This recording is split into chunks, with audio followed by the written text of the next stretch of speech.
여러분, 인생을 살면서 사는 인생은 목표가 있어야 된다고 생각합니다. 인생이 목표 없이 살면 참 사는 것이 방향을 잃고 살아가니 인생은 목표가 있어야 참 그 인생이 잘 사는 인생일진데, 목표를 가진 인생이라면 그 목표를 이루기 위해서 반드시 기억해야 될 것이 있어요. 그게 뭐냐 하면, 목표를 가진 사람이 목표를 이루려고 하면 그 시선을, 삶의 시선을 목표에 고정하며 살아가야 한다는 거예요. 목표에 시선을 고정하게 될 때 그 인생은 목표에 걸맞는 인생을 살아가게 되어 있고, 결국 그 결과도 성공적일 수 있다는 거죠.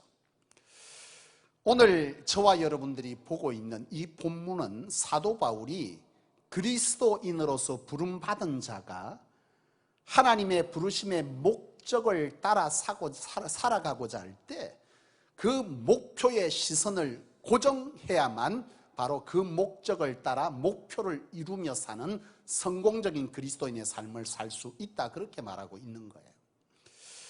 여러분, 문제는 뭐냐 하면, 우리가 살다 보면은 여러 가지 자극적인 상황들이 있고, 또 각기 필요를 따라서 그 목표의 시선을 벗어날 때가 있다는 거예요. 제가 그전에 이제 목회자 모임이 있어서 한번 모임에 참석을 했는데요, 참석하는 인원이 상당히 많았어요. 상당히 많은 인원이 참석을 해서 이제 그 모임에 가게 됐는데, 그 모임 장소 1층에 가니까 게시판에 이제 공지가 떠 있습니다. 그 이제 주요 공지해서 보라 그랬는데, 제가 그때 한참 뭐 할 때였냐면 성소교회 로고 때문에 기도하고 또 그것에 굉장히 고민할 때였어요. 그런데 그 게시판에 있는 그 공지 바탕 화면이 그 로고가 있는데, 그 로고가 너무 색깔이 잘 배합되어 있는 거예요. 그래서 공지를 봐야 되는데 제가 그거를 뚫어지게 쳐다보느라 한참 쳐다보는데 옆에 목사님이 올라가자 그래서 따라 올라가 버렸어요. 문제는 뭐냐면 1부 예배를 드리고 2부에 각기 그룹대로 모임의 장소를 흩어져 가는데요, 나는 왜 그들이 흩어져 가는지를 몰랐어요. 마친 줄 알고 가려고 하는데 어디 가냐 그러는 거예요. 그래서 마친 거 아니냐 그랬더니 아니라는 거예요. 지금 어떤 모임이 각 부서별로 있는데 밑에 공지사항 못 봤냐는 거죠. 여러분, 정작 중요한 것은 공지사항의 내용이었는데 나는 뭘 보고 있었냐 하면, 내 필요를 따라 내 자극에 의해서 로고를 보고 있다가 결국 보아야 될 것을 보지 못해서 낭패를 당한 거예요. 여러분, 어릴 때 아마 크다 보면 커서 지금 어릴 때를 돌아보면 여러분 아마 어릴 때 돋보기 장난들을 한 번씩 다 해보셨을 거예요. 저도 어릴 때 이제 돋보기를 학교에서 과학 시간에 받아 들고서는 그걸로 꽤 장난을 쳤어요. 이 돋보기 갖고 장난을 쳐보면 흰 종이 까만 종이 어느 게 잘 타냐? 흰 종이보다 검정색이 훨씬 잘 탑니다. 돋보기를 딱 대보면요.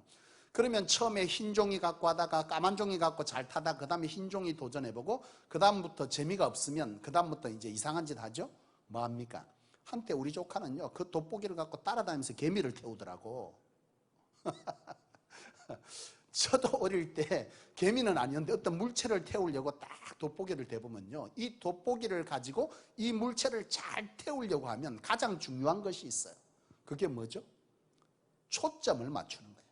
초점을 정확하게 맞춰야 돼. 이게 초점이 앞에 맞춰지거나 뒤에 맞춰지거나 그 물체를 벗어나면 절대로 이 물건이 타지를 않아. 제대로 안 타. 타도 굉장히 오랜 시간이 걸립니다. 마찬가지야. 우리 인생에서도 목표가 있어요. 목적이 있고 목표가 있는데 그 목표를 제대로 성공적으로 이루려면 우리의 삶의 시선이 바로 그 목표물에 정확하게 고정되어 있을 때 비로소 그 목표물에 관한 성공적 결과를 거둘 수 있다는 거예요. 여러분 어떻습니까? 요즘 이 시대에 우리가 그리스도인으로서 부름받아서 사명에 초점을 맞추고 지금까지 살아온 줄로 믿습니다. 나는 우리 성도가 믿는 자는 복음에 대해서 구원의 확신을 알고 구원을 경험하고 그 구원을 이 땅에 선포하도록 하나님은 우리를 부르셨고 그 사명을 따라 우리는 비전에 목표를 두고 살아온 사람인 줄로 믿어요. 그런데 여러분, 이런 목표의 시선을 고정하며 살아왔는데 중요한 것은 우리의 삶의 자리에 어떠한 상황이 우리를 자극함으로 통해서 우리가 그 목표에서 시선을 빼앗기는 경우들이 최근 들어서 강력하게 일어나고 있더라는 거예요. 뭐가 그렇게 우리의 시선을 빼앗냐? 삶의 자리에 보니까 참 어려움이 많아요. 사업장에 일거리가 줄어요. 그죠? 직장에는 정리해고가 있어요. 하루아침에 직장을 실직하는 성도들이 있습니다. 그리고 학교의 학생들은요, 수업이 들락날락 커리큘럼이 왔다 갔다 그러니 학생들도 정작 우리가 그리스도인으로서의 꿈을 꾸었던 것이 현실의 시선이 빼앗겨서 절망하고 실망하는 데 시선이 빼앗기더라 이거죠. 신앙의 자리에서도 마찬가지예요. 역사 이래에 사회적으로 기독교가 이렇게 오해를 받았던 적이 거의 없습니다. 여러분, 기독교가 악하냐, 기독교가 선하냐 악하냐 볼 때 지금 이 세상이 기독교를 악하대요. 역사 이래에 한국 땅이 어려움을 겪고 있을 때나 또 일제시대 때나 사회적으로 어려움을 겪었을 때 가장 앞장서서 나라를 지키고 어려움에 앞장서서 희생하고 섬겼던 단체가, 공동체가 교회입니다. 그런데 이 시대에 사회가 교회를 악한 집단으로 막 몰아가는 거예요. 매스컴에서 끊임없이 이 코로나가 교회에 들어오면 생긴다고 자꾸 말하는 거예요. 여러분, 교회에 들어와서 걸린 겁니까? 밖에서 걸려서 들어온 겁니까? 밖에서 걸려서 들어왔어요. 국민청원 요즘 여러분 들어가 보시면 참 여러 글들이 올라오는데요, 그 청원 글 중에 우리 공예배를 그리고 우리 모임 자체를 풀어달라는 이런 국민청원이 올라가 있어요. 거기에 보면 그런 거예요. 요는 다른 에버랜드를 보세요. 또 여러 공동체 모임을 보세요. 거기에는 다 허용되는 것이 왜 교회만 허용이 안 됩니까? 그리고 심지어 밖에서 걸렸는데도 이 사람이 교인이라는 이유 하나만으로 교회 이름을 거론해버리는 거예요. 그 사람 교회 안 갔어요. 밖에서 걸려서 있는데 그 사람이 교인이라는 이유만으로 교회라고 하는 것에 거론을 해버리더라는 거예요. 그것이 국민청원에 올라가 있어요. 여러분, 이런 여러 상황들이 사회로부터 우리가 고립되어지고 사람들은 우리를 비난하고 그리고 우리에게 질타하고 심지어 폭력을 행하기도 한다는 거예요. 우리 성도님들 가운데도 그런 경험들을 가진 분들이 있어요. 한 성도님은 직장 속에서 교회 간다는 이유로 주일날 교회 갈 거냐 묻더라는 거예요. 그래, 교회 간다니까 내일부터 나오지 말래. 그래, 하루아침에 실직했습니다. 우리 성도들의 얘기입니다. 지금 가게를 하는 분들은 어제까지 음식 잘 먹고 조금 전까지 음식 잘 먹다가 교인이라는 것을 알게 되니 그분이 그러는 거예요. 그 손님이 나가면서 아이고 여기도 막 교회 다니는가 봐, 이제부터 못 오겠네 이러고 나가버리더라는 거예요. 여러분, 이러한 여러 가지 현실적 상황들이 우리로 하여금 사명으로, 믿음으로, 소망으로, 사랑으로 갔던 복음의 본질의 시선에서 우리의 시선을 빼앗게 하더라는 거예요. 그러나 여러분, 오늘 저와 여러분들이 기억해야 될 것은 무엇이냐 하면,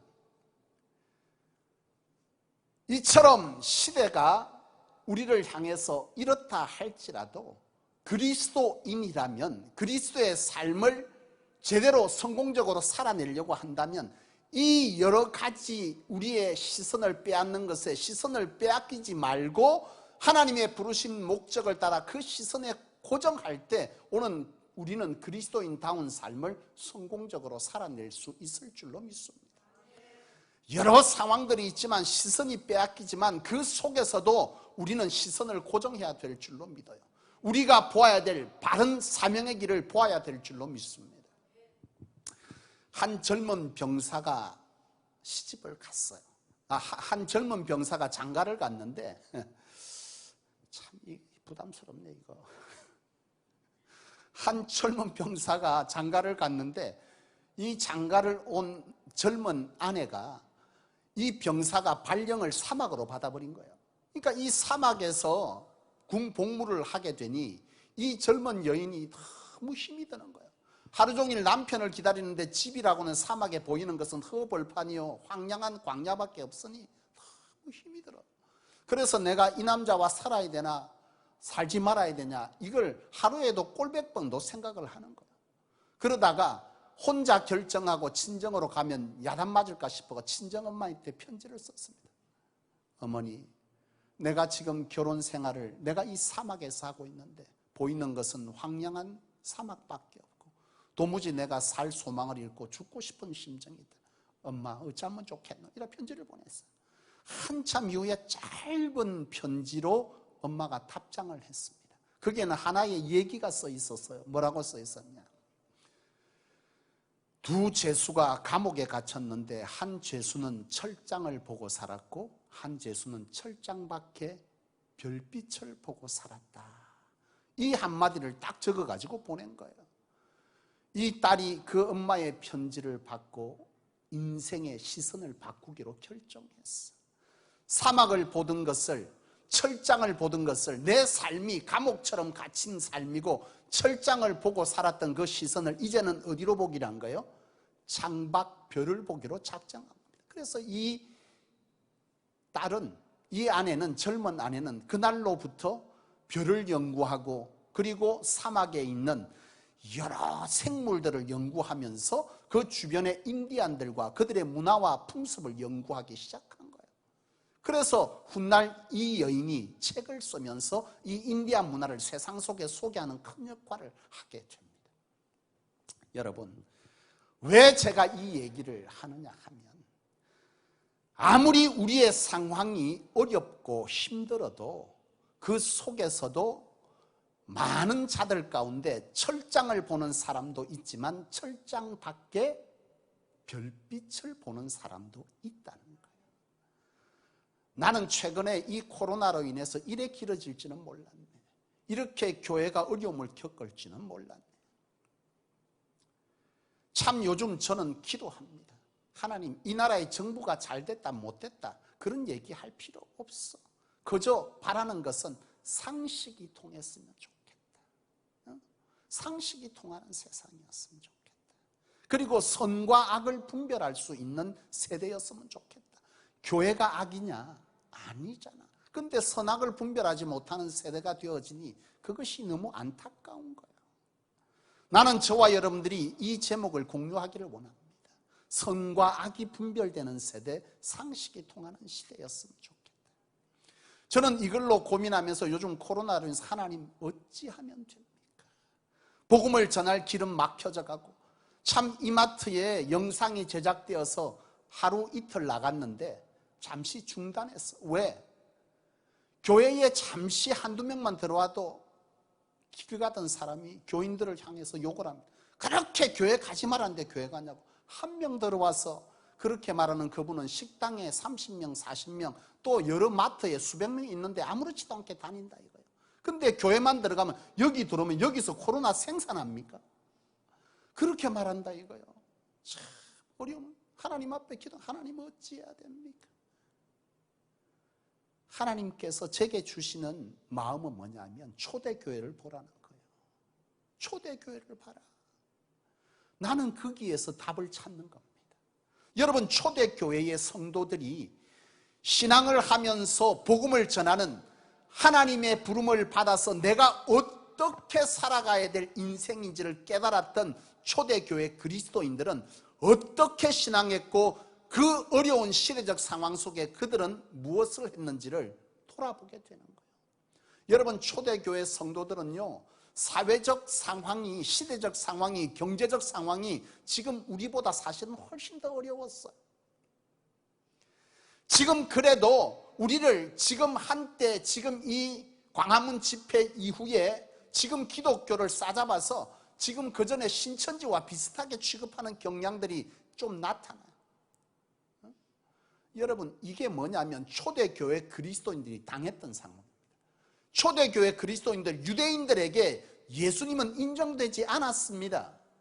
예수님의 부활을 보았던 다수가 아닌 소수의 사람들은 그리스도를, 예수를 하나님의 아들로 인정했지만 그 상황을 알지 못했던 무지한 유대인들은 그리스도인들을, 예수를 그리스도로 고백하는 자들을 이단 취급한 거예요.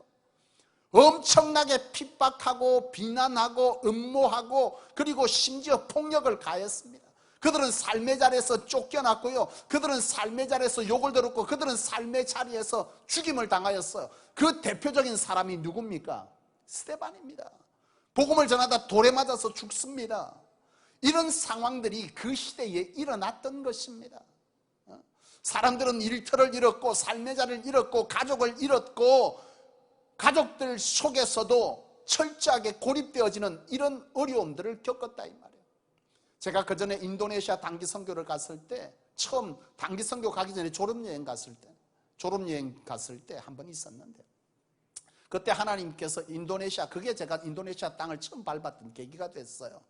하나님은 그때부터 일하셨어. 내가 지남에 사는데 그때 졸업여행을 할 때 일부의 사람들이 인도네시아 발리 신학교 순분 목사님의 초청을 받고 그 신학교를 방문하는 일정을 갖게 됐어요. 몇 사람이 간다면 세 가족밖에 못 갔는데 거기에 들어가고 가게 된 거예요. 그래, 그때 당시에 처음 이제 발리 땅을 밟고 인도네시아 땅을 밟고 자카르타 땅을 밟고 이러면서 그의 복음의 현장, 왜 복음이 전해져야 되는지에 관해서 함께 가슴 아파하면서 그 현장을 보는데요, 한 번은 예배하는 시간이 있었어요. 그 예배 주일이 걸려 있어서 예배하러 갔어요. 근데 예배를 하는데 굉장히 뜨겁게 예배하는 거예요. 그 너무 신기한 거예요. 같은 예수를 하늘 아래 믿고 있는데 이들은 어떻게 이렇게 뜨겁게 예배하냐. 그 뜨거운 현장이 사모되어져서 제가 선교사님에게 물었습니다. 이들은 어떻게 이렇게 뜨겁게 예배하냐. 근데 그들은요, 예수 그리스도가 절대적이라는 거예요.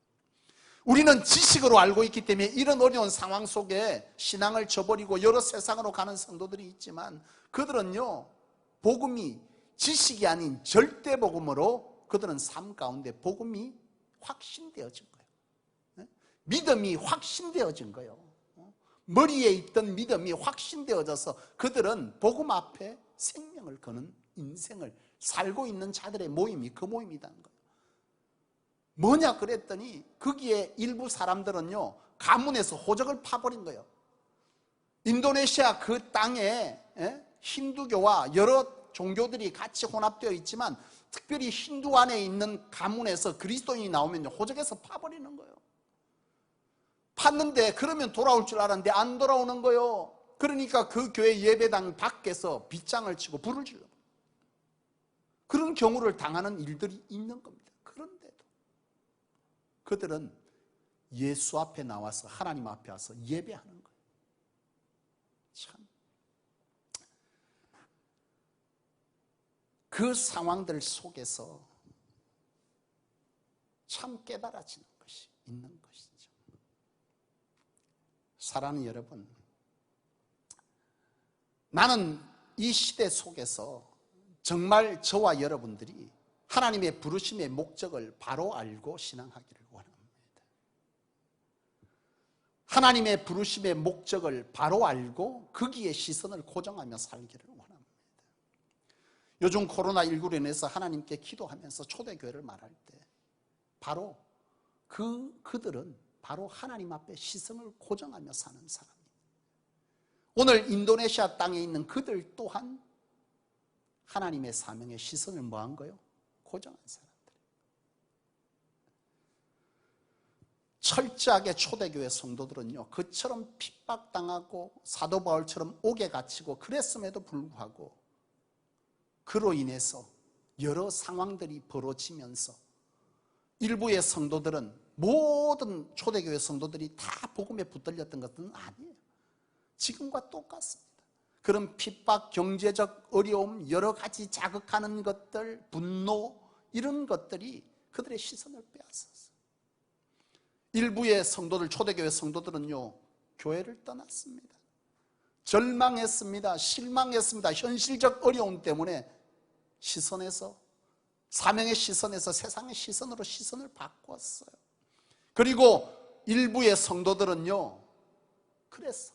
이 시기가 빨리 지나기를, 또는 숨어 들어가서 자신의 신앙만을 지키겠다고 도피하는 성도들도 부지기수였습니다. 그런데 말이죠, 이런 상황 속에서도 일부의 성도들은 세상적 어려움, 비난, 현실적 가난, 여러 가지 두려움, 이런 것들이 그들의 시선을 빼앗은 직도 했지만 일부의 성도들은 그 속에서도 하나님의 부르신 목적과 비전을 향해서 시선을 고정했습니다. 그들은 그들을 언모하고 비난하고 핍박하고 여러 가지 불이익을 주었어도 그들은요, 분노의 시선을 빼앗기지 않았어요. 그들은 분노하는 것에 시선을 빼앗긴 것이 아니라 복음의 본질 앞에 그 시대를 향해서 사랑으로 그들을 중보했습니다. 여전히 그 세상을 사랑했고 그 세상을 향해서 중보했습니다. 세상의 어려움을 향해서 나아가서 비난 중에서도 참 복음의 진리인 사랑과 섬김을 놓지 않았어요. 사랑하는 여러분,